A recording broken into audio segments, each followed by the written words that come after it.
My name is Tae-Hong Baek. I am the director of the Center for Korean Studies and the professor of law at the William S. Richardson School of Law. I'm very glad to host today's event, which is the 12th Forum on Critical Issues in Korean Studies. We are really happy to invite today's guest, Professor Suk-Young Kim from UCLA.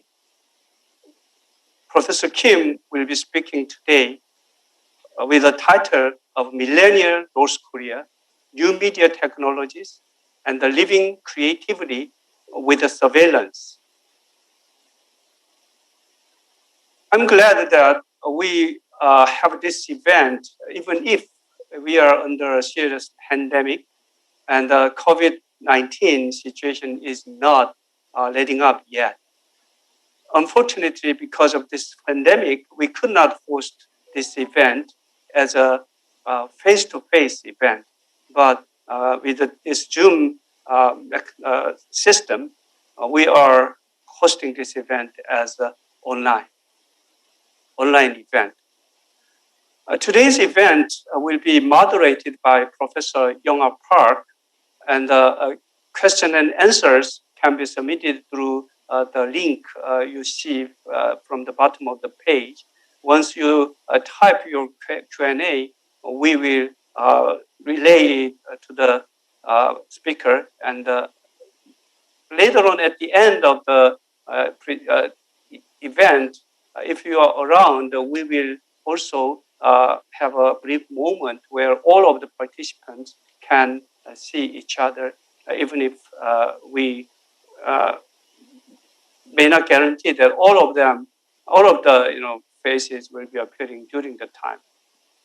Before beginning this event, let me briefly speak about the Forum on Critical Issues in Korean Studies.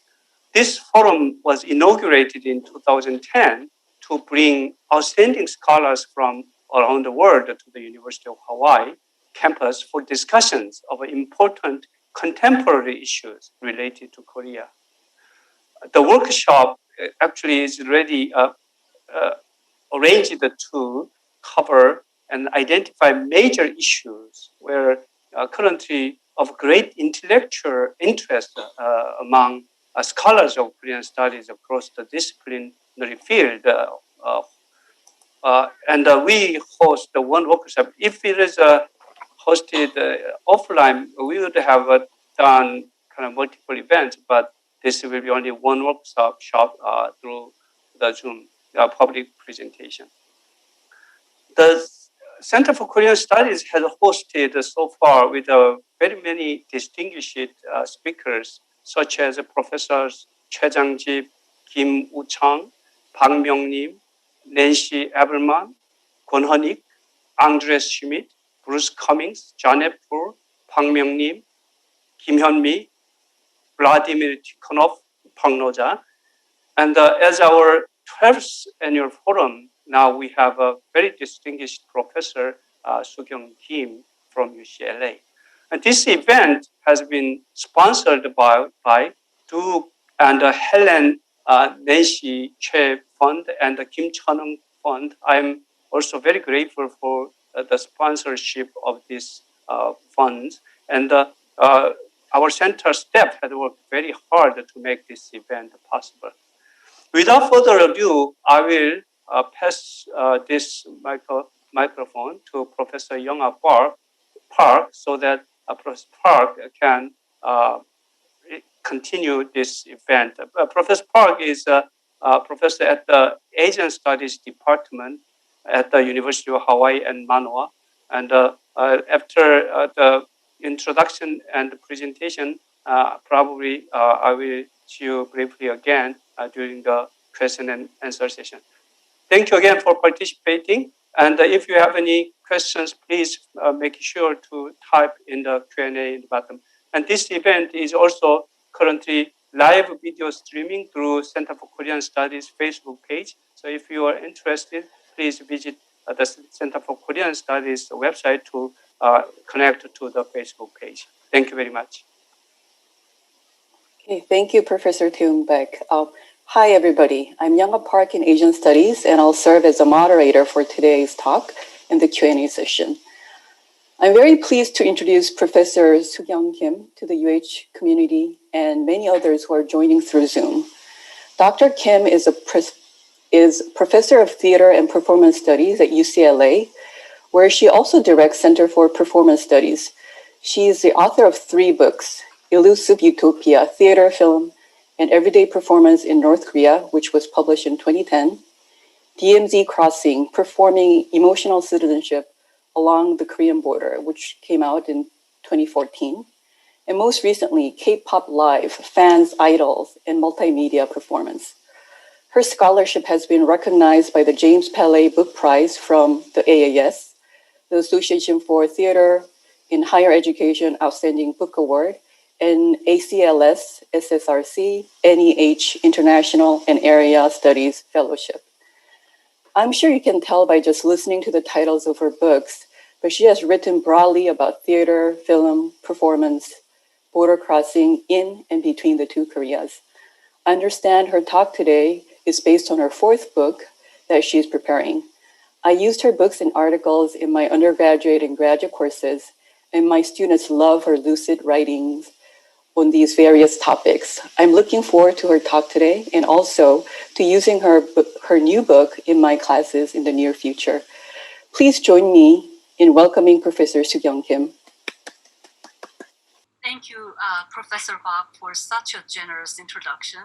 And I'd also like to take this opportunity to thank Professor Beck for kindly hosting this event and for all the staff members who are involved in staging such an event.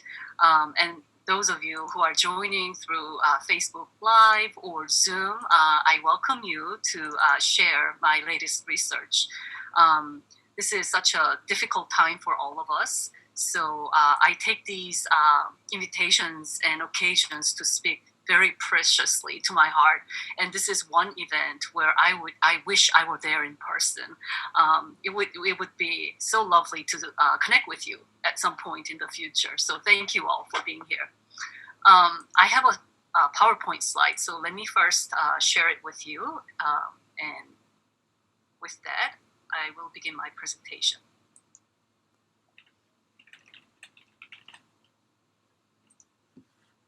So as Professor Park introduced, this new project titled Millennial North Korea, New Media Technologies and Living Creatively with Surveillance is a kind of follow-up to my very first book on North Korean theater, film, and propaganda performances. That book, titled Illusive Utopia, which came out in 2010, overviews the nearly half a century history of North Korean state-produced propaganda and traces its circulation at a grassroots level. And I articulate the efficacy of propaganda in terms of how it shapes social space, gendered labor practices, and educational policies in North Korea. And after finishing that book, I've moved on to some other projects, such as entertaining myself with the latest kind of boom of Korean culture across the globe. But something was really lingering back of my mind that I need to really update my previous research on North Korea. That Illusive Utopia perhaps was an adequate book to think about what happened in the 20th century, but so much has changed in North Korea and about North Korea since the new millennium. So this project that I'm going to share with you is a kind of manuscript under construct. There are a lot of loopholes that I would like to still think deeply and kind of improve. So your feedback through Q&A will be greatly appreciated. So with that note, I would like to start by kind of setting up the parameters for today's talk. New media technologies, as I use it, is touching upon broader issues of new media platforms such as IPTV, and nationwide internet services. I should make clear that North Korean government does not allow its citizens to have World Wide Web access, but they do have their own domestic version of serving intranet to citizens within North Korea. And it also includes, new media production technologies such as using drones for news media coverage to make it feel more updated for the millennials who are savvy about media that comes from outside of the country. However, for the sake of today's talk, I would like to particularly focus on the introduction of cell phones to North Korea, especially with the rapidly changing economic kind of landscape of the country.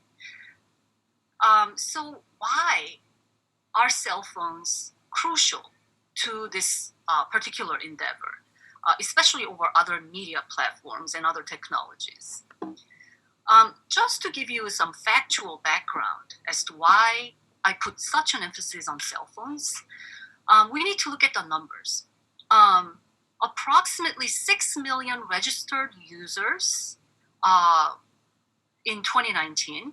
And of those 6 million, you have about 4.5 million actual users. And the discrepancy can be explained by the fact that some people, some individuals register more than one phone for themselves or for their family members. Although if this is illegal, people find ways to secure rights to or buy rights from those who cannot afford to have cell phones and register names under false identities. So there is some discrepancy between the registered user numbers and the actual users. To put these numbers in context, North Korea has approximately 25 million citizens. So, cell phone users occupy roughly a quarter of their population, which is a very significant social change. The questions I would like to really delve into include how and why did the North Korean government allow for the proliferation of cell phones? I mean, their leadership definitely have seen what happened with Arab Spring movement and how cell phones were crucial in operating kind of civic discourse that's not always controlled by government intervention. So why did North Korean government actually allow for proliferation of cell phones is a question that deserves our attention.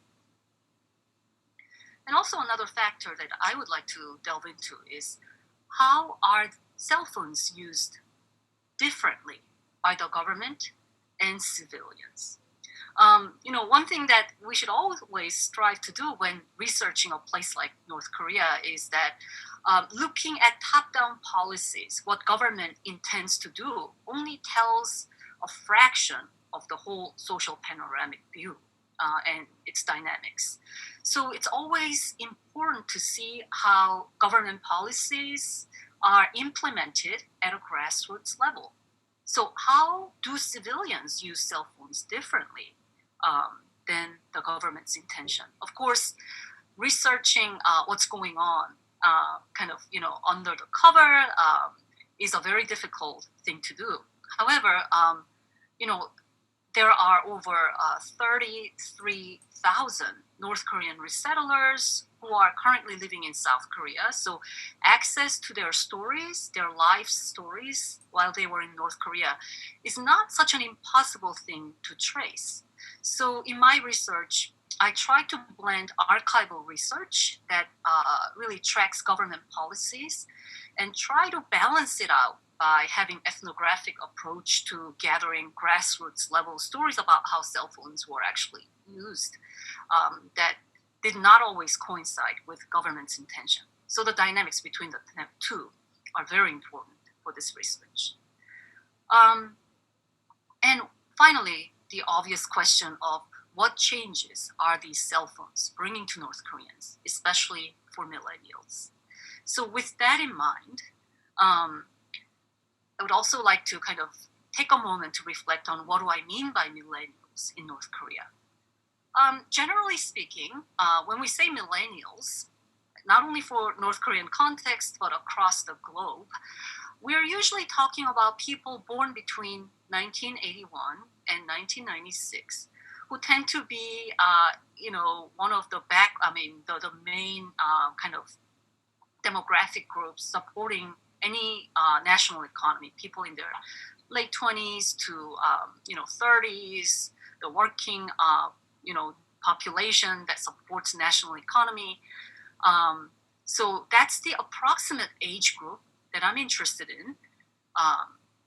And also, I think when we consider the voices of North Korean millennials, we should be careful in terms of the gendered perspectives that we're dealing with. What I mean by that is that there is a kind of imbalance of male subjects to female subjects in my ethnographic research, and it's partly because there's a proportionately larger number of North Korean resettler women in South Korea. I can elaborate more on this during Q&A, but most of my sources, as far as ethnographic research is concerned, tend to represent female perspective and voices due to the fact that there are more female defectors leaving North Korea and coming to places like South Korea. So please keep that in mind.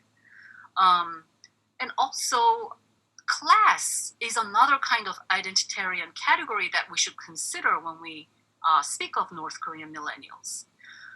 Before the marketplace economy really transformed many aspects of everyday life for North Korean citizens, when we mention class in a context like North Korea, mostly we were referencing the kind of political stratification, right? The kind of measuring categories such as 성분, 토대, one's political background, political affiliation used to really determine the social elites and those who are at the bottom of social ladder.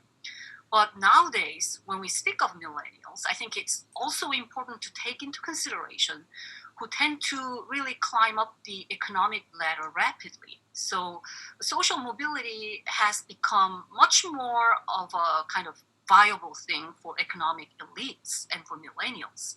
So when we consider class for North Korean millennials, we have to consider both political affiliation as well as their economic status as well.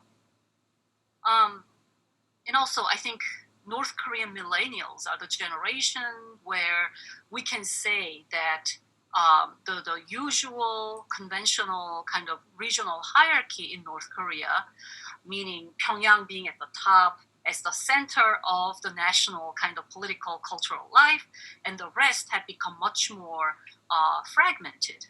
What I mean by that is with the rise of marketplace economy, border cities such as Hyesan, Hwaryong assumed much more significant role than oftentimes the capital city of Pyongyang. So, just roughly speaking, if we were to think of 20th century North Korea, I think the spatial hierarchy can be divided into this binary of Pyongyang and the rest.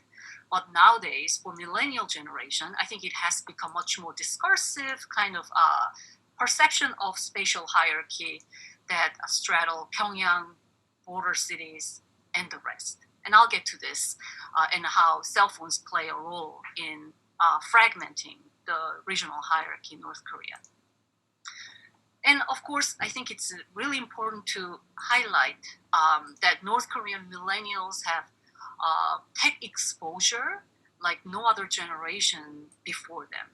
So in that regard, some South Korean scholars, such as Kim Chォn-hŭng, use a different term than millennials, and he calls this new generation N generation. And I think this is a very savvy term to highlight kind of qualitatively different life experience that we find in North Korean millennials. So N generation for Kim Chォn-hŭng stands for new generation, network generation, nuclear generation, meaning that the formative kind of coming of age of their lives have been really coinciding with North Korea's emergence as a nuclear state. And also this N stands for new consumption generation, referencing the impossibility of imagining life outside of marketplace economy. So with this in mind, I will delve into the main body of my presentation. And as a performance studies scholar, I always like to kind of hear intimate voices before looking at the big panoramic picture. So I would like to open my presentation with this poem written by an author named Kim Chォn-hŭng.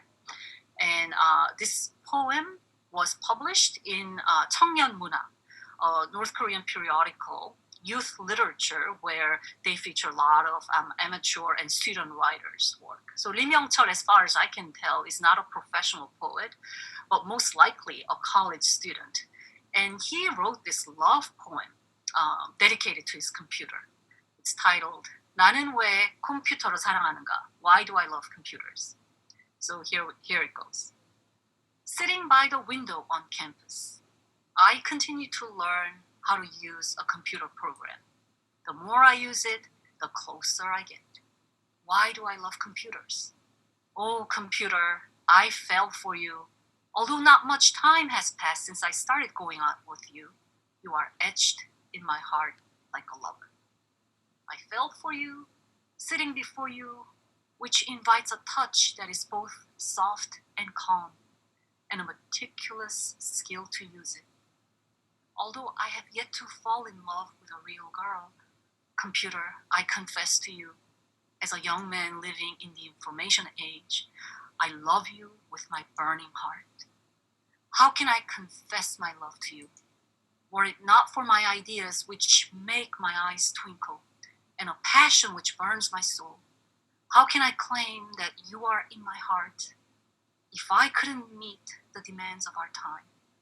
Computer, my love, when I dedicate my entire heart to you, you will show me the world of cutting-edge science.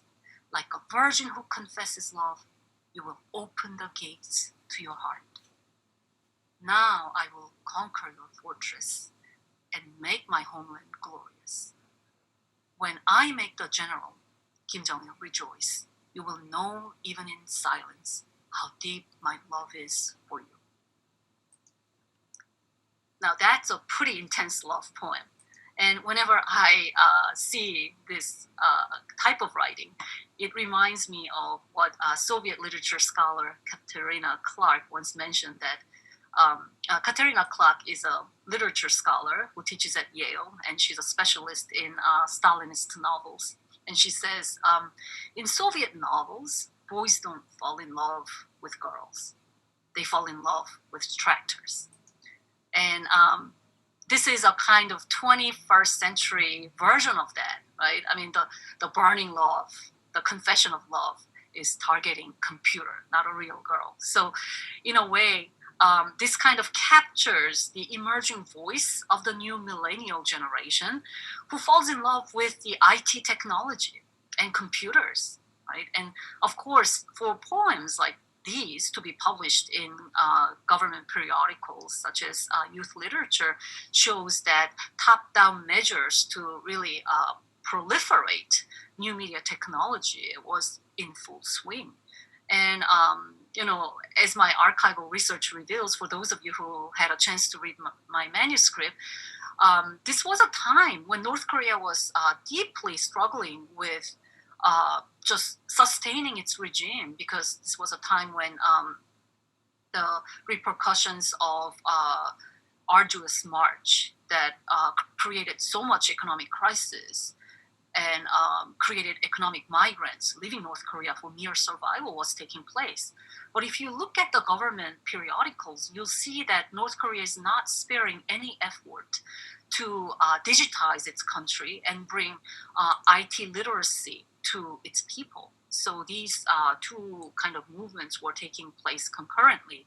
And a poem like this showcases the top-down efforts to really implement the world standard computer technology to its people. And it was not only literature, but also the visual culture of the time also speak for this concerted effort to educate its population and valorize new technology. The painting on the right is an oil painting, and I didn't see this real painting, but it was shared with me by by James Hoare, who was stationed in North Korea as part of a British embassy. He was a British ambassador to North Korea at the time, and he went to an exhibition and took this photo, and he thought it was really interesting because here, the main subject here, a young lady is holding a cell phone. And you can definitely see that there's a resonance with the poem that I just read to you, that now cell phone is becoming the object of her affection, right? So it's a very interesting kind of transition from what used to be, the kind of object of affection used to be the military uniform that was given by the party leaders or the portrait of the state leaders, but now those part of those kind of emotional attachments are being transferred to technological gadgets. On the left is a still image from a very short documentary film produced by Joseon Documentary Film Studio in 2010, illustrating how cell phone technology works. So a user would send signal to a tower, cell phone tower, that would transmit it to central data system. And it's a very user-friendly documentary film that is produced to make everyday citizens understand how cell phone 2G network works within North Korea. So all of this is to illustrate that there's this concerted efforts from top bottom to educate everyday citizens. So to give you a more kind of concrete background as to how cell phone technology was implemented in North Korea, in 2008, 3G cell phone network was introduced. And this really is the time when cell phone was becoming more and more available to everyday citizens. I mean, cell phones did exist from 1990s, but the user kind of range was limited to military personnel or high-ranking party officials. But around 2008, it's becoming popular across all kind of demographic groups within North Korea. So just to compare some numbers, in 2009, there were only 70,000 cell phones in North Korea, right? And 60% of the users were located in Pyongyang, and the age group is mostly dispersed across 20s to 50s, people who are at the height of their economic activity. Now, fast forward 10 years, and as of 2019, they had 6 million registered users spread across 100 cities and across generations. And this kind of diversification of the profile of cell phone users kept recurring in my interview with North Korean resettlers who I interviewed in South Korea. And the age group of users and where they come from, the regional background of those users are just really diverse, from border cities to Pyongyang to places where you wouldn't normally hear about in terms of any scholarship on North Korea. So it is a social phenomenon that cannot be simply ignored or be simplified. Now, I'm kind of touching upon the question that I raised, which is, why did a place like North Korea, which is consumed by surveilling its citizens and is extremely paranoid about kind of controlling how the speech is traveling in public space, why would they allow for proliferation of cell phones, right? And obviously, one level of answering it's because North Korean economy can no longer be sustained without marketization.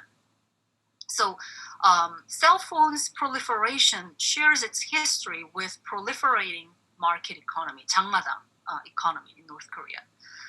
And this is a millennial symptoms of how we see North Korea as a radically different society than, say, North Korea of the 70s and 80s. So as a country that's emerging out of very painful, arduous march, 고난의 행군, it had to somehow find ways to sustain the economic needs of its people without necessarily resorting to the previous generations of centralized state economic planning and the food rationing system that no longer can support itself. So North Korean government gradually starts to allow for a more free market economy for its citizens. And there are many, very detailed history of this, but I'm just highlighting some key movements made by North Korean government here. So in 2003, the so-called 7-1 economic measure allowed provincial governments, enterprises, and factories limited autonomy so that the productivity could really grow beyond the state planned economic structures. In 2012, the government introduces so-called 628 economic measure, and this measure allows the state to impose 70% tax on profit generated by market activities. Now, for those of you who are not quite familiar with North Korean context, might say that, my goodness, so the participant of market economy takes 30% of profit while giving 70% of their profit to the state. I mean, how does that work? I know that it's a very heavy taxation from our perspective, but we should understand this in the context of North Korea, in a way that this move shows that the government is actually legalizing, endorsing private market activity by levying taxation, but also kind of legalizing, officializing what used to be very underground market activity. So what it means is that as far as you pay this tax, you could have this free economic activity at the marketplace. So we should understand that within the context of North Korea, where any free market activities prior to this millennial, new millennium was seen as the antithesis to the state-planned socialist economy. In 2014, the government introduces so-called 530 economic measure, and this is again the state allowing limited freedom for enterprises by implementing self-supporting account system, meaning giving more autonomy to these enterprises. And cell phones are crucial for allowing kind of vitalizing market activities because merchants before the proliferation of cell phones used to bring, say, products from China, and they were able to sell those products at a higher price as they moved away from the border region. So the more they traveled into inland cities and towns, they were able to charge higher price because people within North Korea could not compare market prices. They just had no means to do so.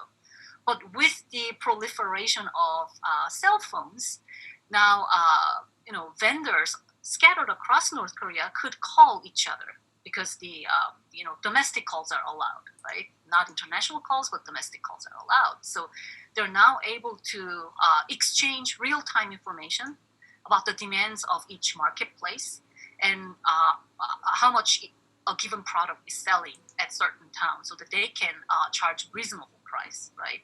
So cell phones have become a really vital force in propelling these market activities. And the government needs to allow for limited freedom, otherwise the economy wouldn't sustain itself. At the same time, we should also understand that top-down measures are telling us only the fraction of the story. And for us, what's really interesting is to see how things are, how government policies become twisted and subverted by the actual users at a grassroots level. So I will get to that in a second, but just to wrap up the top-down measures of using cell phones, when you buy a North Korean cell phone, such as Arirang, they come with these preloaded softwares. And a lot of them are very similar to what you would find elsewhere, such as camera and dictionary and some games such as the Mario, puzzles, dictionary. And what's unique about North Korean software is that they're all preloaded with the complete writings of their political leaders, such as Kim Chォn-hŭng and Kim Il-sung. I also heard that Photoshop programs, such as this one, is extremely popular among users. And recently, a few years ago, North Korean government started operating online shopping mall. So an online shopping mall is available to only big city residents, such as Pyongyang and Sinuiju. But nowadays, you could order a bowl of cold noodle from Ongmyugwan and have it delivered to your doorsteps if you're residents of these big cities. So these are some of the official functions of cell phones in North Korea. But as I said, the illegal usage, what I call more reactively created usage of cell phones, is much more interesting for us to follow. And of course, cell phones in North Korea have become very important electronic gadgets to circulate and process forbidden media. And in the interest of time, I will just focus on South Korean pop cultural products that are circulated in North Korea on their cell phones. So before the time of cell phones in North Korea, say that the first decade of the new millennium, South Korean pop culture still made its way into North Korea as VCDs, what North Koreans call ipan. They look like CDs, but they're a little bit of a lower visual quality than DVDs, but they look like this, CDs. And those CDs were preloaded with South Korean dramas, music videos, sometimes news footage, and they were smuggled into North Korea to be sold in marketplaces, 장마당. And people would buy them and play them in their VCD players. And people already had very creative ways to surreptitiously circulate forbidden pop cultural products from South Korea. For example, these vendors would sell South Korean media products under the guise of official North Korean media products.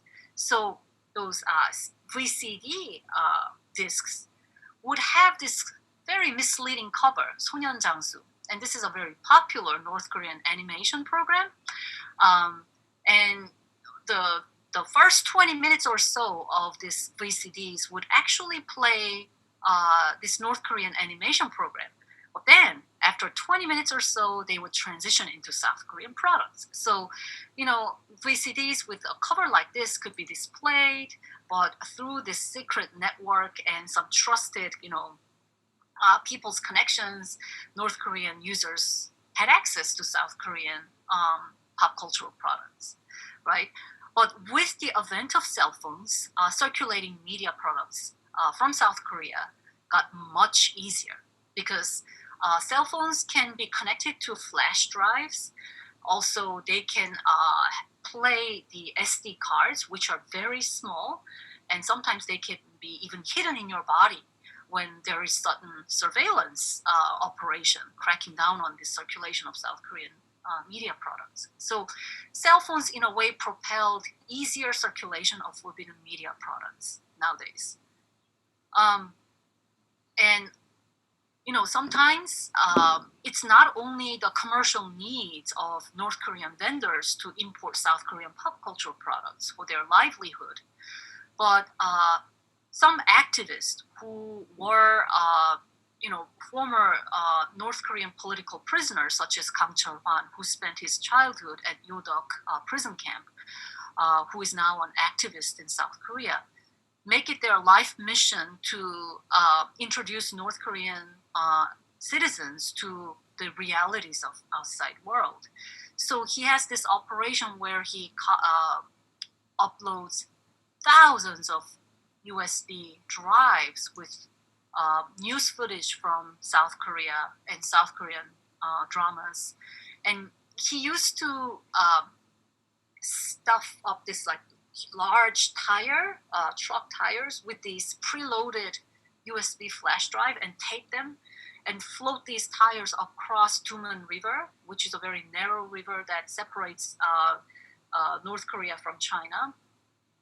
So some of these activists' efforts to bring outside news to North Korea also contributes to the circulation of pop culture, South Korean pop culture, and news in the North Korean users. So these are some of the ways that South Korean pop culture floats into North Korea. But another crucial fact to remember with the rise of cell phone usage is that outside news started to flow in through cell phone conversations by this particular route. I will explain this in a minute, but as many of you might have heard, North Korea relies on remittance economy, meaning that family members who defected to South Korea and have settled in South Korea on a regular basis send money back to North Korean family members. And, it's hard to estimate exactly what the volume is, but the vast majority of North Korean resettlers in South Korea tend to remit on the average of $1,000 to their family members still living in North Korea. And brokers who facilitate that process take about 30% of the remittance amount. So on the average, if a family member settled in South Korea sends $1,000, 700 will go to their family members in North Korea, and 300 will be split among brokers. And since this is a rather large sum for the one who sends the money, it is important for them to call people in North Korea to make sure that they have actually received the funds. And during this time period, phone calls are made. That's also facilitated by brokers. Now, you might wonder, how is this possible when North Koreans can only make domestic phone calls, right? How is this even possible to talk to South Korean members of the family if you're located in North Korea? And this is when something called cell phone kiss takes place, meaning that a broker in China would call a member in South Korea, family member in South Korea. Of course, you can make phone calls between South Korea and China, so that is not a problem. But then this broker in China would meet up with a broker in North Korea in the border region. Sometimes it could be in the town of Hyesan, where China is just steps away. Or this broker in China could be in North Korea or vice versa.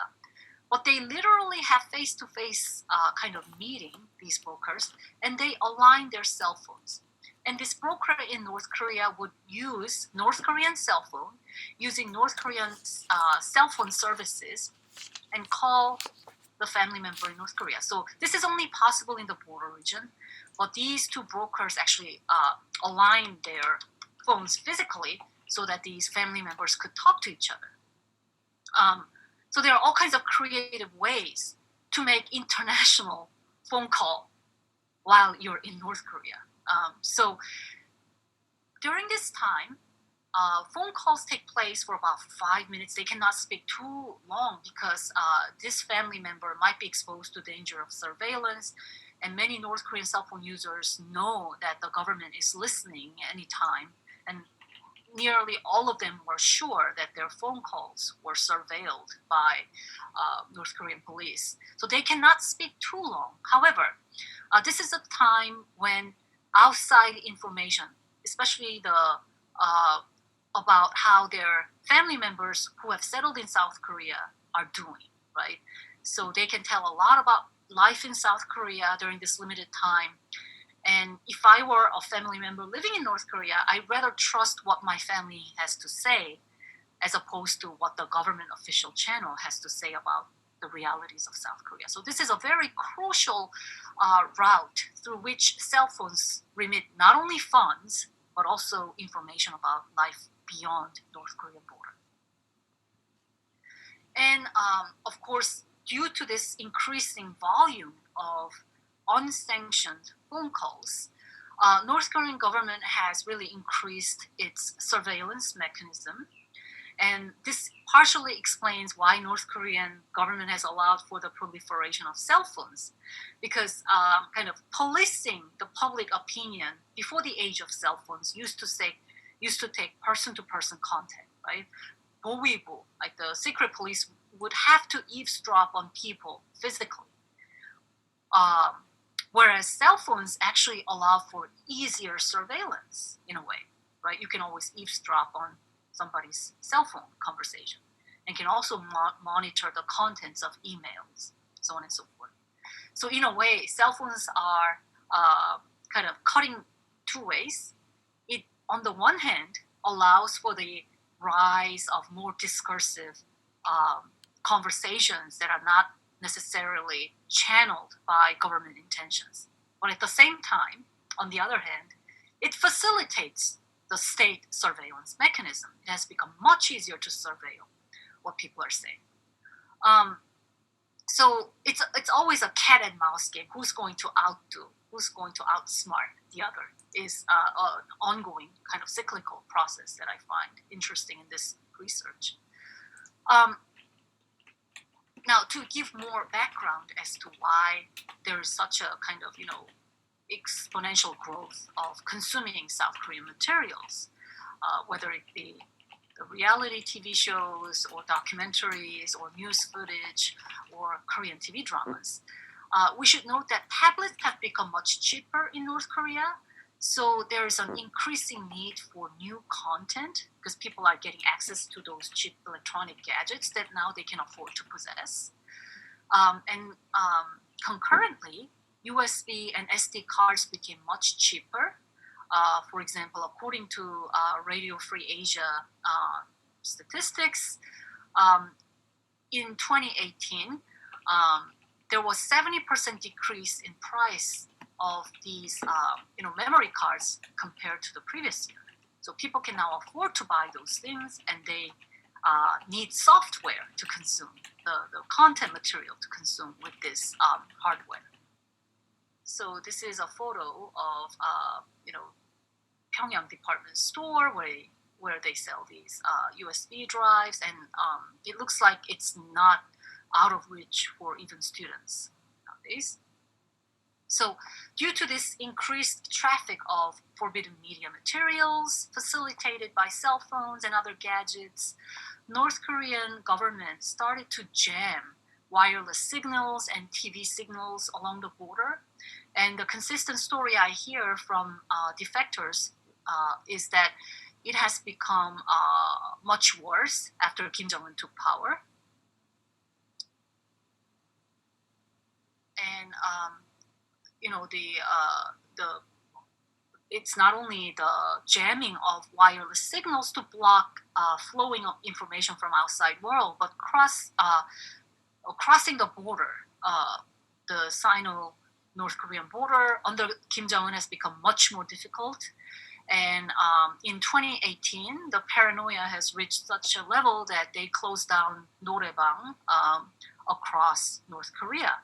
And it's a kind of evidence to show that the government is aware of how South Korean pop songs are proliferated in spaces like 노래방. So they've closed it down. And of course, there's an increasing surveillance mechanism implemented by the State Security Department, 모습가 보이고. But as I said, it's a cat and mouse game. The more the government ups its surveillance, the more creative response people come up with to circumvent that surveillance. And this includes, for example, devising neologism, kind of coded anti-language to sound like they're talking about something else while communicating on a different level. And I'll get to concrete examples towards the end of my presentation. How does North Korean government, for example, surveil cell phone conversations? So here's one example of that. On the left side, you're seeing the new smartphone models that were released in 2017. The cell phone model is called Arirang 151. And this cell phone comes with preloaded softwares like you've seen before in my previous slide with dictionaries, Photoshop app and complete, teachings of Kim Il-sung, Kim Jong-il. And it also comes with this video game app. And its name is 말하는 곱슬이, talking furry, cat. And I'm not sure if you can recognize this image, but it looks like it's a North Korean bootleg version of Talking Ginger. It's a software program that's circulated across the world. It's a software game where you groom your own pet and it talks to you back. So it's a North Korean kind of version of that. But what's interesting about this software is that I had one IT specialist who actually took apart this Arirang cell phone to kind of get to the bottom of how surveillance mechanism works. And he discovered that this particular program is a spyware. This program is able to monitor all incoming and outgoing calls. It can register the numbers of incoming and outgoing calls, and it sends that information to unidentified destination. I mean, he's a real IT specialist who knows hardware and software, and he was like really trying to get to the bottom of where that kind of surveillance is ultimately heading, and he couldn't figure it out. And I think it's it's somewhat reasonable for us to assume that the spyware is sending all the information of incoming and outgoing calls to government surveillance mechanism. I think it's a reasonable assumption to make. So in order to circumvent this pervasive surveillance mechanism, North Korean millennials are coming up with coded language that can speak to their reality while seemingly paying homage to the official language of the party propaganda.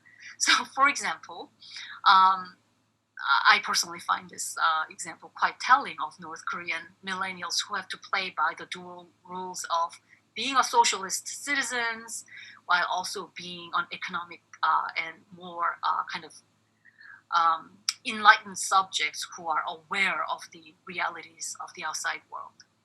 So lots of parody, satires seem to be circulating at an underground level, which is kind of hard to track.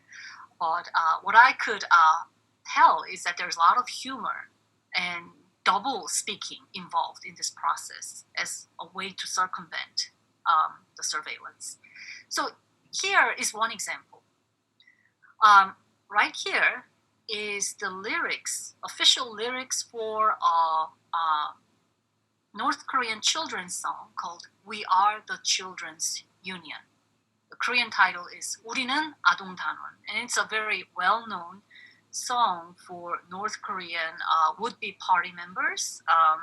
The youth league members sing this song as a way to extol their virtue as subjects growing under a socialist regime. And the lyrics go, red scarves around their necks, as you can see here, knapsacks on their backs. They march to the training ground. Praiseworthy, they are the children's union. right? This is a typical socialist kind of children's song. And to explain a little more, knapsacks on their backs, red scarves around their necks. Now, this is a direct reference to Kim Il-sung's youth when he left his home to seek learning, right?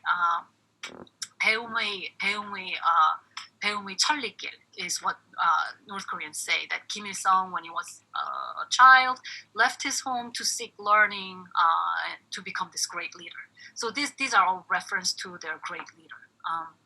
Now, North Korean millennials have created a parody song out of this, and it goes like this. Red wallet around her neck, knapsack on her back. She marches to the marketplace. Praiseworthy is our mother.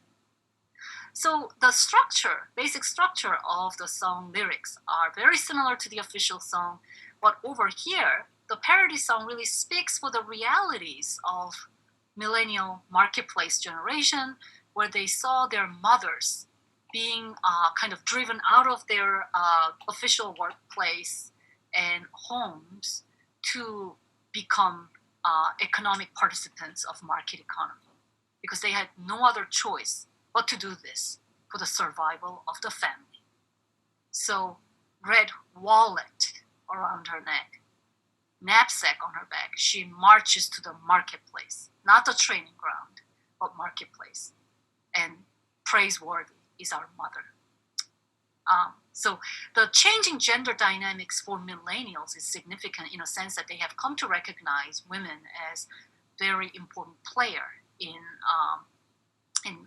economic kind of activities. So women have now become real breadwinners in a way. And I can explain why that is so in my Q&A if anybody has questions. So in a way, many older generation, such as my generation who were born in 70s, who say that they cannot relate to millennials because all they care is money and individual interests, complain that they're such different type of people. And I really want to ask questions about that. Are the North Korean millennial generation, 장마당 generation, really all about money and individualism? I would actually like to challenge that notion by saying that what other choices did they have other than to play the dual tunes of being good socialist subject by official rules, while also having to tend to their economic needs for survival. So this duality of their existence is not by choice, but it was almost imposed on them by the circumstances of changing times, namely the collapse of centralized economy, the collapse and disappearance of food rationing system, leaving people to fend for themselves. Otherwise, if you can't, then you will be the first one to go in hard times like hardships such as 고난의 행군, arduous march. So I think North Korean millennials have no choice really but to play by this double kind of roles of meeting their economic necessity while also playing the games of being good political subject in the eyes of the government.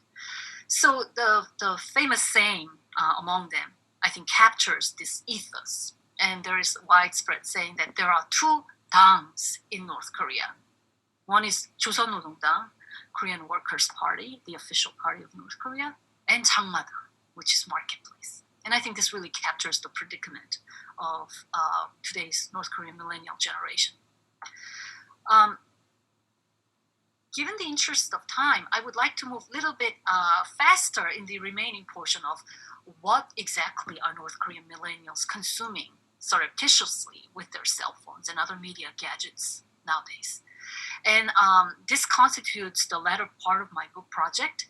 And BBC Korea actually conducts annual survey with the North Korean resettlers in South Korea about their media consumption patterns while they were in North Korea. And as far as TV dramas are concerned, these 4 dramas tend to come up a lot in their survey. 가을 동화, Autumn in My Heart, which was really a popular drama at the beginning of Millennium, always tops the chart as to what was the most popular thing to watch. And then other table dramas such as Stairways to Heaven and Boys Over Flowers, and dramas such as My Love from Another Star are always appearing as their popular list. So I find this quite interesting, particularly thinking about how cell phones have become an inseparable part for millennial North Korean life. So BBC survey also asks interview participants to list why these dramas are popular. And a lot of these issues come up, such as novelty of subjects, focusing on kind of individual romance, love, which contradicts the kind of collective socialist ethos, and thereby creating escapist fantasy from hardship of everyday life in North Korea. It allows you to have a glimpses of life beyond its borders and exotic variation of the North Korean language. A lot of participants say that South Korean dialect was so shocking for them because it's similar and they can follow, but some vocabulary sound like complete foreign language. So these new factors are the reasons why many North Korean millennials tend to be gravitating towards watching South Korean TV dramas. And at the same time, I think there are a lot of familiarities that they can relate to, such as emphasis on familiar culture, and emphasis on family-centered life, which really cuts across both Koreas, and the importance of class and origin, because as you might have noticed, those dramas tend to really highlight, those South Korean dramas tend to highlight the class division between the economic haves and those who do not have anything. So this economic stratification that North Korean people are witnessing in the age of marketplace economy is already shown in very exaggerated form in South Korean chaebol dramas. So while those are very obvious reasons why South Korean dramas might be popular over there in North Korea, I would like to highlight the fact that South Korean dramas display cell phone technology that are soon to be adopted by North Korea. And I find a very consistent theme across those popular dramas that almost function as a textbook as to how cell phones could be used. So South Korean dramas predate the realities of life, saturated with the use of cell phones, especially smartphones. So in a way, it's a precursor to what is to come as North Korean millennial reality. For example, Autumn in My Heart, which aired in 2001 in South Korea and was widely viewed in North Korea starting around 2003, features a technique that is very similar to cell phone kiss. As you can see, this Wonbin is using a three-way call technology, and he has 2 cell phones, and he puts one cell phone on top of landline and uses another phone and walks around to find out who this interesting woman is behind the cell phone. So all this cell phone technology that did not even exist in North Korea are actually featured in this drama. Another example, Stairways to Heaven showcases the caller ID. Here, Choi Ji-woo is trying to break up with Kwon Sang-woo, and she calls him from a public phone, and the ID says 00000, and Kwon Sang-woo immediately understands that this is coming from Choi Ji-woo. So this cell phone technology can really function as revealing or concealing one's ID. Another example, My Love from Another Star. Many of you remember this drama as a kind of meta drama about Hallyu star's life. Chun Ji-yeon is a very well-known Hallyu actress, and in this drama, she plays her real life, so to say. She's a popular actress in this drama, and we see her compulsively taking selfies and putting on social media, sometimes to her own ridicule, and this kind of projecting one's identity by cell phone technology and shaping one's public image by the help of cell phones, in this case, selfies, is becoming very interesting aspect of North Korean millennial life, because cell phones are often seen as articles of conspicuous consumption for North Korean millennials. I mean, they really kind of forged their identity, especially economic identity, on having the latest cell phone models, for example. So a lot of these are already showing up in South Korean dramas. And in another example from My Love from Another Star, it really shows how surveillance technology works, right? I mean, all these CCTV cameras just dispersed across any public or private space that's very invasive of one's private life showcases how surveillance is aided by new technologies. And, it's funny that North Korean millennials that I interviewed all said that they were being surveilled when they used cell phones, but nobody could really tell exactly how that was done. And dramas such as this one really showcases that there is an all-seeing eye monitoring every move that people make through the central monitoring system. So what is all this about? Again, coming back to my bigger question of why bother to study cell phones as a way to understand symptomatic signs of North Korea. I would say that the circulation of forbidden content, aided by smaller gadgets such as cell phones, are usually only shared between close friends and family members. So trust becomes a very important thing in making these forbidden media content go viral. So in a way, we can think of the kind of emerging horizon of new social networks based on familial ties and trust. And this emerging social network is really exerting its power over kind of forced socialization of North Korean public life.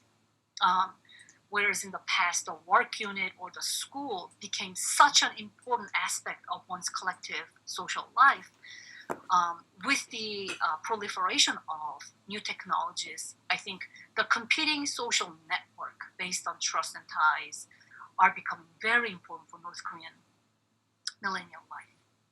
Second, I think it's important to recognize that this new social network is not entirely hidden, but it has to be performed cogently.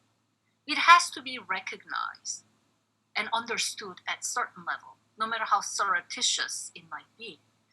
And related to that, I call it that this is what I mean by living creatively with surveillance, meaning that the new modes of communication through anti-language and cryptolect is devised to create and sustain this surreptitious social networking while kind of evading the more official and omnipresent surveilling eye. So a lot of coded languages such as, oh, they are GG couple, for example, shows that only the ones in the know in that circle can understand and communicate with the like-minded people. So I mentioned GG couple, and it's a North Korean kind of slang for saying that, oh, that is a couple that watches a lot of South Korean drama, because that GG comes from that ending of South Korean colloquial language, like 그랬지, 하지 말지, 내가 알지. So a lot of informal kind of colloquial South Korean dialogue end with G, which is not really used in North Korea. So when North Koreans say that, oh, they are GG couple, it means that, oh, that's a couple that watches a lot of South Korean drama secretly. So this type of coded language is creating and sustaining this social network that's competing with the official collective social life of North Koreans. And finally, I think as a result, we can claim that North Korea is an increasingly diversifying society. So seems to be an increasing gap between the government and its people. Pre-millennials and millennials, the tech generation, and the economic haves, and those who don't participate in market economy. So all of this kind of contribute to the stratification of North Korean demographics that seem to really create the symptomatic signs of how millennial North Korea can be seen as rapidly transforming entity in today. So with that note, thank you very much, and I'll be happy to entertain any questions or comments. Thank you so much, Professor Kim, for this really fascinating talk. Your research is really special because there is a lot written on North Korean politics from the security studies or IR perspective, but the academic literature on contemporary North Korean society, communication technology, and culture, especially pop culture, is very limited. So I think Professor Kim's book will be filling the gap in the literature in North Korea and will be found extremely useful for instructors who teach about Korea. So thank you. Let me see. Looks like I don't see any questions in the Q&A box, but if you have questions, please put your questions in the Q&A box. While we wait for others to put questions there, maybe I'll just start with my question. So I was wondering, you use a term millennial and at some point 장마당 generation to refer to this generation of people in North Korea. I was wondering, so do the people you interviewed identify themselves as a generation?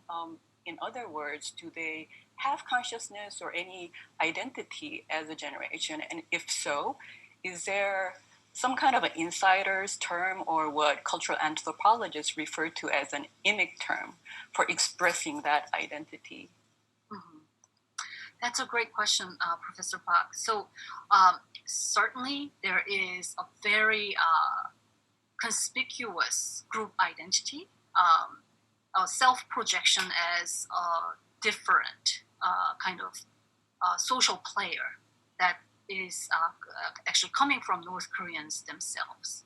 So yes, you're right. 장마당 is not a term that they, I think, initially coined, but it's the economist or anthropologist working from the outside world which termed that particular generation. But it's not to negate that there is a very strong kind of self-identity imposed onto themselves, because I think the real turning point for many of them is their harrowing experience of 고난의 행군, arduous march, where all the social support system, starting from food rationing system to the more kind of positive aspects of North Korean life, meaning that everyone looks out for one another, has been really eliminated rather dramatically. So I think those people who somehow persevered through that time and had to carry the burden of being the breadwinner of that time, the younger people, I think seem to really see themselves as truly different agents of the new times. And in terms of the second part of your question, whether they have a different kind of coded language to label themselves, I think I haven't personally encountered that yet, but I think there are a lot of fragmented ways to express their kind of allegiance in a way. And it could take a very, discursive formation, such as, and a lot of them actually come from their exposure to South Korean drama, such as when younger people are forging their relations, they also use ramen 먹고 갈래. Like, would you like to have instant noodle with me? And of course, that's a line, very famous line that comes from South Korean film, right? 봄날, Spring Day. And when two protagonists like start their romance, that's how things got initiated. Would you like to have cold noodle, instant noodle with me? So they kind of use those, insiders' language to kind of test or identify who's in the knowing or not. But I don't think I've heard this cohesive term like 장마당 generation coming from those Koreans. But I might be missing out something, Yes, thank you for your thoughtful response. It looks like we have around 7 questions in the Q&A. Let me read the first one from Mingbao Yue, who is a professor at UH in EALL. She says, thanks Professor for your Park. Yes. I just made Professor Mingbao Ye as a panelist. If she's around, she can talk. Yes, I think that would be great. Thank you. Professor Ye, are you around? I am around. Thank you. Okay. First of all, I want to thank Professor Kim for this fascinating talk. It is informative and really fascinating and erudite. My question is actually much more general because I'm not in Korean studies. I'm in Chinese studies, but I'm very interested always in issues. And this is a question about basically the issue and the concept of surveillance, right? Which to me still has a very strong Cold War ring. And it also seems to me that it immediately foregrounds a much more stronger or heightened sense of criticism whenever we look at communist countries, specifically like North Korea and China. I get the same question from people all over any time. However, I'm thinking that in today's world, and especially after post 9/11 and the so-called free countries, right?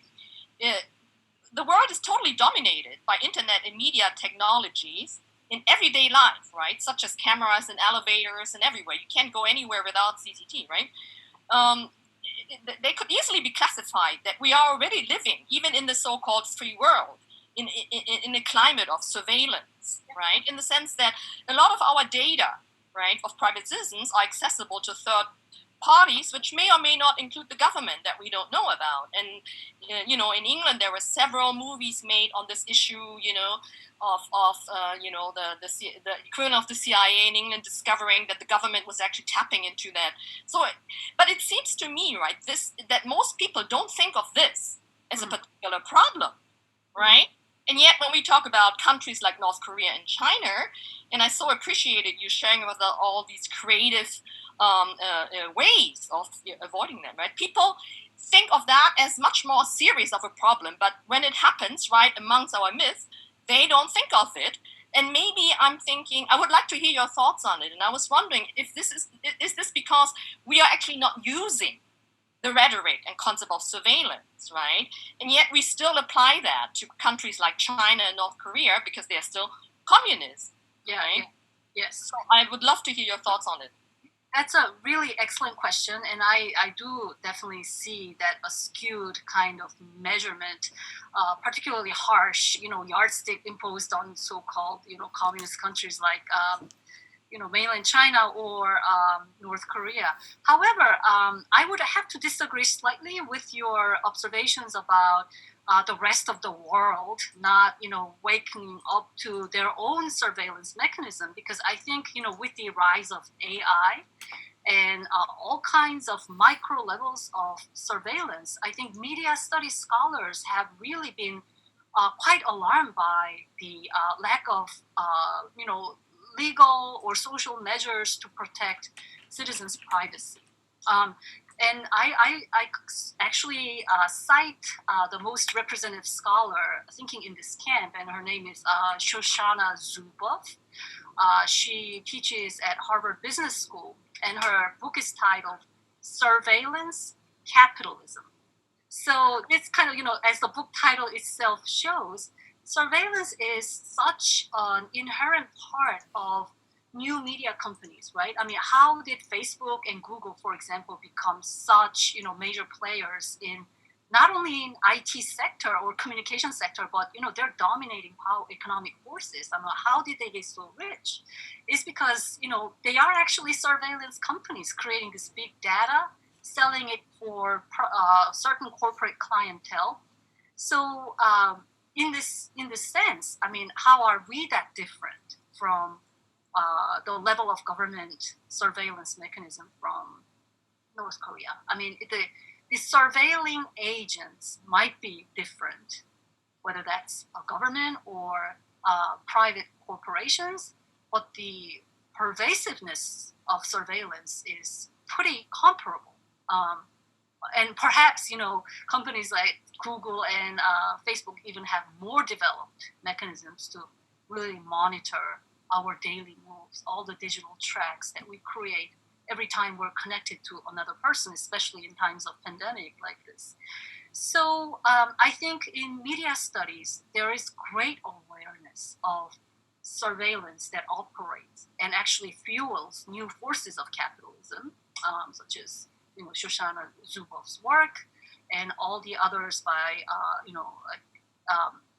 and Andreevich is another scholar who have been working in this area since the early 2000s. He's really looking into the surveillance as a very sticky field where we cannot no longer differentiate labor from work, pleasure from pain. So it's a very harrowing account of what we are all mired in as the world.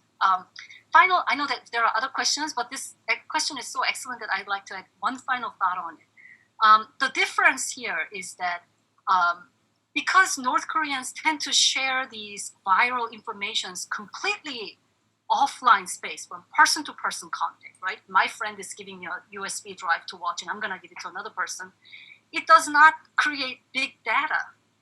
And this is very different from surveillance capitalism, which operates on the creation of big data that companies like Google thrives on, right? So North Koreans tend to kind of mix this hybrid forms of transmitting media, and most of the transfer takes place offline. So it's a very unique case of thinking about surveillance evasion that also does not leave any digital footprint. Because if you do, then you will be really immediately subject to surveillance. So thank you for the question. Thank you so much, Professor Kim. We have a lot of questions now. I think we have around 10. I'm going to ask Haeun to maybe just ask one question, because we have so many. Haeun has 3 questions, but I'm going to ask Haeun to. Haeun, by the way, is our PhD candidate in anthropology. Go ahead, Haeun. Okay, thank you. Thank you so much for sharing your awesome research with me. So yeah, I have 3 questions, but okay, I will choose just one, which is very minor, but which is very interesting to me. So in the poem that you used, 나는 왜 컴퓨터를 사용하는가? So how was love that you translated like that? How the kind of word written in Korean? So I was a little surprised. So that kind of word was used about computer, not to Kim's family. So if it is used as love in Korean, so I think that it might have a lot of meanings. So I'm just wondering how it was translated. I see in the chat box that you put the original Korean title as 나는 왜 컴퓨터를 사용하는가, but it's the original is 사랑하는가. 사랑하는가. Okay. Right. The original was 사랑하는가. So I just directly translated into love. So it wasn't a kind of liberty that I taken in translation, but the original title has the word 사랑. Okay. 나는 왜 컴퓨터를 사랑하는가. Okay. Oh, yeah, it was really surprising to me. Okay, thank you. If I can add. Oops, it looks like the student got frozen a little bit. I mean, if she comes back later, I'll allow her to Yeah, speak. I'm sorry, but she is back to attendee mode. Oh, okay, I see. Yeah, so the next person is Professor Suk-Young Park. Would you like to ask your question? You can turn on the camera. Suk-Young, are you there? Yes, I'm here. Okay, great. Okay. Thank you for the great talks again. It was so nice to get updated on your research and learn about this new stuff. I'm really interested in your research methods. Like, I think the fact that you interviewed like young generation would actually contribute a great deal to the, the already like rich scholarship on contemporary North Korea based on the settlers, experiences in South Korea. So like North Korean settlers in South Korea have become a very important people who can provide us the testimonies and memories of the contemporary North Korea. So 2 questions related to your research method and interviews. One is about the vulnerability. How I was wondering how you deal with the ethical dilemma to research and publicly write about or talk about the civilians' strategies to circumvent, government surveillance, such as using coded languages or transnational channels that could potentially put them in a vulnerable position. So I was wondering, do the younger generation have less cautious about it, or do they have a different perspective toward their own vulnerability toward both South Korean state surveillance and North Korean state surveillance? Another question about the temporal gap that could be different for your research. Like usually there's an inheritance, like a social temporal gap between the interview data that the North Korean settlers in South Korea can provide, which is based on their memories, or at least several years back. But then I guess this new media, the focus on new media and the younger generation could, have different implication for the temporal gap, like, maybe less of, it's more kind of real-time reflection on the current happenings in North Korea. So I was wondering about your insights of doing this research. Thanks. Yeah, I mean, those are really excellent questions for those who work in the field with ethnographic approach. And the first question always weighs really heavily on my mind. I have, done ethnographic research and throughout my career, and I always feel like it's never perfect. It's always a strategy to reconstruct memory, and sometimes real dilemmas such as an interviewing subject's memory can sometimes create inconsistent versions of stories. And those are real issues for people who want to complement their archival research with more bottom-up stories. So a few kind of technical strategies that I use as far as how I incorporate interviews into my narratives concern some, kind of small steps that kind of enable the protection of their identity, such as, of course, we have to get the IRB clearance from our home institutions. And in my survey question, I always say, would you like to be listed anonymously? Would you like to reveal your gender or your age group, your place of origin, your educational level? And I gave them complete control of how much they want to reveal. I mean, it's a very small but necessary step to take. And also, when I raised each questions about how, what they watched or how that impacted their social interaction with others, I always preface it with, to the extent that you feel comfortable telling me. So rather than just throwing out very directed question, I first preface it with the clause, to the extent that you feel comfortable sharing.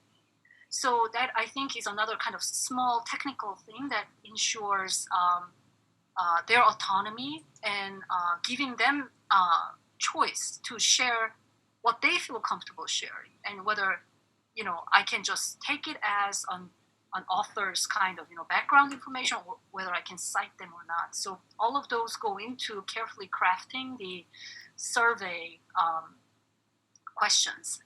But I think the bigger ethical dilemma for me lies not, so much about whether I'm exposing them to dangers, because those that I interview and end up quoting have agreed to sharing their stories, whether in real name or under pseudonym. So they have control over it. But what I'm really worried about in terms of ethical dilemma is, in a way, scholars have to resort to the human, stories, and whether I am just appropriating their stories to advance my research, and not see the whole person behind it is always a hard part as a scholar. And to say it again, I'm worried about just using their stories to build my argument and ending my relationship there with my interview subject. So that is a bigger ethical dilemma for me, actually. So, some participants don't want to have a continuing relationship, but a lot of the interview subjects that I work with are college students in Korea. So I do what I can to avail myself to also be their friend and be supportive of what they do, to the extent that my time and energy allows. So that truly is something that I think researchers working with North Korean settlers should be aware of. And in terms of temporal gap, that's another excellent question. But I think I tend to side with the notion that there might be less of a temporal gap nowadays, since the volume of real-time phone calls that are taking place between family members across North and South tend to generate more updated information. So sometimes, people that I interviewed sometimes tell me that, I haven't been in touch with my grandma for 2 months, and I was very concerned about what impact this COVID lockdown will have on North Korean economy, because so much of it is sustained by this, cross-border trade with China. And when that shut down, how will they survive was a big concern. And some of them would tell me that, it's like no longer possible to connect with them with using the cell phones that I describe as cell phone kids. So I think I'm getting less and less time gap in terms of what I learned from interview subjects and what's actually transpiring in North Korea. Thank you so much. Let me see. The next person is Will Massey. Are you there, or should I just read this question? It's a pretty short question. Oh yeah, I'm there. Can you hear me? Yes. Okay, yeah. Can you make it succinct, please, because we're running out of time? Yes. So I was asking about, but I think she answered this already, if there was any social media networks that were set up, but I think she was saying because they don't have surveillance capitalism, that there's no coming social media network set up right now. Yeah. Okay, great. Thank you, Will. You're right. I'll try to answer succinctly. No, there isn't. And one episode really confirms this. So Kim Chek University, it's a really leading top technological institute in North Korea. They had a student soccer group, and those students were trying to set up this chat room to coordinate their soccer practice. And the university shut down that chatting room because they didn't really want any of the unsanctioned, platforms where people can just communicate without being properly channeled or surveilled. So no such thing yet. Okay, thank you very much. We lined up a few people who had questions, but please make it short and succinct, please, because we already kind of are past 2:30. But maybe we can spend just a few minutes to allow the speaker to answer. So next person is Professor Carl Kim at UH. And can we combine those questions together so that? Yeah, maybe we'll have the people ask questions, maybe 2 or 3, and then Professor Kim can respond to them. Thank you for your talk. It was very fascinating. My question is simple. Could you say a little bit more about the providers of equipment and services and actually even content as well? in North Korea? I mean, I think you've talked a lot about the individuals and government, but I'm really curious about the businesses and the enterprises that are involved in these services. Sure. So, yes, when around 2008, when North Korea introduced 2G services, they had to create a joint venture with Egyptian company called Orascom. And Korea Link was the name of joint venture. So it's a kind of capital came from Egyptian company, and Orascom is really well known for taking high risks in places where no other business would like to go. And Korean government provided infrastructure and of course the permit to operate business. So in the earlier days, they were doing great. They were generating great profit because one thing that I didn't have time to tell in my presentation is that actually for North Korean users to register their phones to be used, the government collected $1,000, 1,000. And they didn't collect in Chinese yuan or North Korean currency won, but they collected in US dollars. So this is another way for North Korean government to generate, this currency, foreign currency, for their very struggling economy. So Orascom was doing great. However, recently, Orascom is in big trouble because they cannot take out the money out of North Korea. I mean, North Korea has introduced some very weird tricks with currency exchange systems. So basically, at this point, Orascom is kind of in a trapped situation. And in the meantime, North Korean government also provided second and third phone servers. And they did so as a way to separate the phone call traffic that is used among domestic North Korean users and foreigners within North Korea. So they use completely different wireless system and phone line services so that foreigners within North Korea would not be able to call North Korean users and vice versa.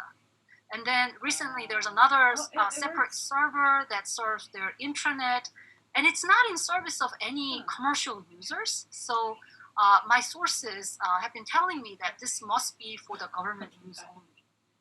So they have created many different siloed systems so that they can manage and control the flow of information. I don't know if that answered your question. Thank you very much. I think I'm going to combine a few questions now because, in the interest of time. Professor Emmanuel Kim, he asked, do you know how citizens purchase talking minutes on their phone, like a prepaid phone? I was told that they also purchase goods, services, etc. through these minutes. So instead of hard currency, they're using cryptocurrency. So that was one question. And another question by our own Haegen-gu at UH, he's retired but still very active. I'd like to hear a little more about class aspects of using this media technology, concerning the ways elites and others use it creatively and how the way they use this technology enhance their status. So can you address these two questions? I think after this, I'm going to ask Harris and Kim to speak, and that's going to be the last question. Yeah. Thank you. My apologies for creating so little time for Q&A. I think it's really, I went over the board with my presentation time, so my apologies. Yes, North Korean phone users actually buy minutes, you're right. They have to bring it to the charging station to prepay for the minutes.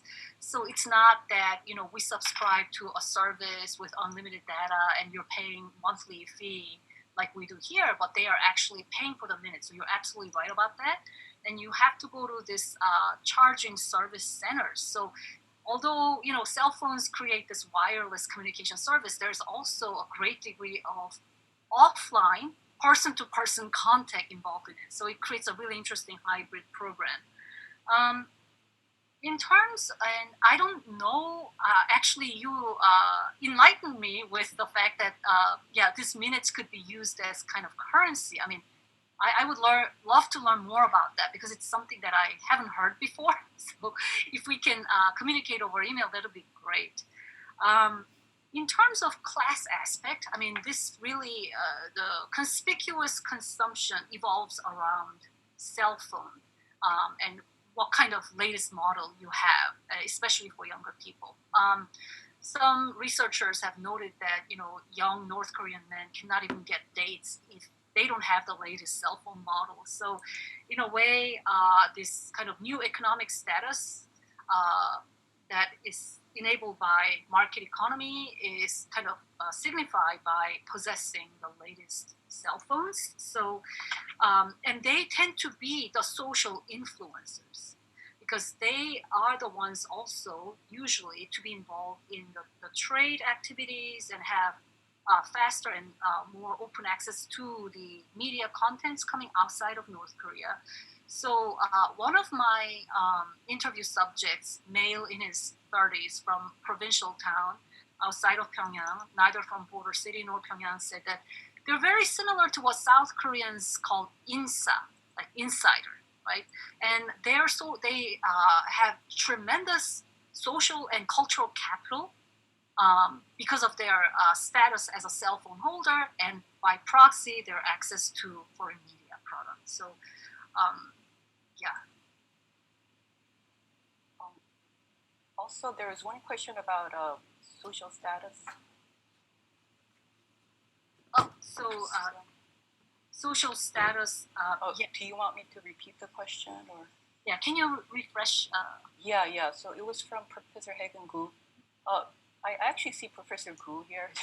Do you want to speak for yourself, Professor Gu? You answer the phone. I answer the question. So let's go on. Thank you. Okay. Yeah, the question was about the class aspects of using this media technology, considering the ways elites and others use it creatively, and how they use this technology, how the way they use this technology enhance their status. That was the question. Mm-hmm, mm-hmm. I believe I was attempting to address that. Oh, okay, I'm sorry. I think I might have. Okay. Harrison, you have the last question. If you're there. Oh my, okay. Yes, thank you so much. I've been a reader of your research for many years, so we're really honored to have you. A simple question. So are we seeing North Korean people now entering a moment where they see themselves as part of the global culture? So not just passive underground observers, but it seems like from your research that they actually feel to be technologically, culturally part of this global world that South Koreans are part of, Americans are part of, Europeans are part of. Do you get this sense? Mm-hmm. Yes, I mean, I think for those who have access to this, cultural and social capital, definitely feel that way. But I think there's a big difference between how that notion, self-perception, translate into action. I think that's a very different matter. So in other words, will this kind of proliferating cell phone culture change or dismantle North Korean society? For example, Arab Spring happened in Pyongyang, for example, right? And I'm still very skeptical about that because I think there's a great distance between knowing and acting upon their knowledge. Why? Because and it's the same with market economy culture, marketplace culture as well. There are limited measures to generate, and accumulate personal wealth, but they have no legal system to protect it. I mean, we often hear about, this very draconian government raid to confiscate wealthy party members' money, private wealth, right? And there is no legal measures to protect their private property. And I think we can make the same analogy here. So North Korean new generation know about the world beyond their borders. However, there is no social measures to protect their action if they were to act upon their new convictions. So I just wanted to kind of clarify that a little bit. Yeah. Okay, thank you so much. I think we need to wrap up now. I'd like to thank Professor Kim for talking with us today. I learned so much, and I'm sure others feel the same way. Please join me in giving a big round of applause for Professor Kim. Thank you. And thank you, everybody, for being here. Professor Beck, did you want to say something before we close? I wasn't sure what to do about... Currently, we have already move many of the attendees to the panelists. So I think I really, first of all, thank again to all of the attendees who have been here with us today. And first, one more time, I would like to thank Professor Kim for excellent talk, really fascinating results. And I have the privilege to read her manuscript, which are great, development. And I'm sure it will be very well received by the readers in the future. So thank you so much for sharing all of your wonderful research and thoughts. And I hope this will be the beginning of our continuous dialogue in the future. And I'm very sorry that we could not have all of those people here speaking, but eventually we will be meeting again in person. So I hope you will come back to the center later. Thank you again for everybody, especially Professor Kim. Thank you so much.